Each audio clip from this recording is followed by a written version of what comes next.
Hi hello everyone, అందరూ ఎలా ఉన్నారు? నేను మీ లక్ష్మి అండి. ఈరోజు మన రెసిపీ వచ్చేసరికి కాకరకాయ వెల్లుల్లి కారం అండి. అది ఎలా చేయాలో చూద్దాం పదండి.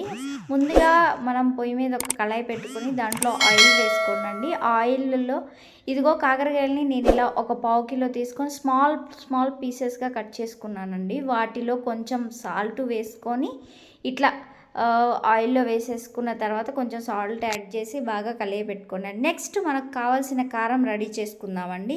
ఎంచిన శనగపప్పు, ఎండు కొబ్బరి అండ్ కారం, ఉప్పు, వెల్లుల్లి అన్నీ వేసుకొని ఇలా మనం కారం రెడీ చేసి పెట్టుకుందామండి.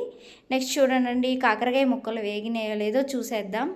చూడండి, ఇలా వేగలేదు, ఇంకా కొంచెం వేగాలండి. ఇలా కలియబెట్టుకొని వేగిన తర్వాత వాటిని ఈ లైట్ బ్రౌన్ కలర్ వచ్చే వరకు తీసుకొని ఆయిల్లోని తీసి పక్కన పెట్టుకున్న తర్వాత ఆయిల్లో పచ్చిపప్పు, ఆవాలు, జీలకర్ర వేసుకోండి. వేసుకున్న తర్వాత అవి కొంచెం కలబెట్టండి, కొంచెం వేగాలి. వేగిన తర్వాత ఒక ఎండుమిర్చి వేసుకోండి.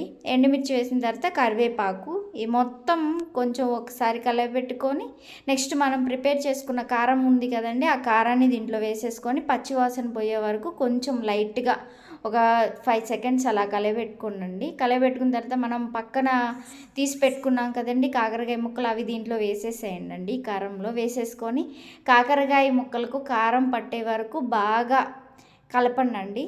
బాగా ఇట్లా నేను చూపిస్తున్నాను కదా, చూపిస్తున్న విధంగా బాగా కలపండి. ఇదిగోండి, కలిపిన తర్వాత ముక్కలకి బాగా కారం పట్టిందండి. పట్టిన తర్వాత ఇదిగోని చూడండి, వేడి వేడి అన్నంలో కాకరకాయ ఫ్రై వేసుకొని తింటే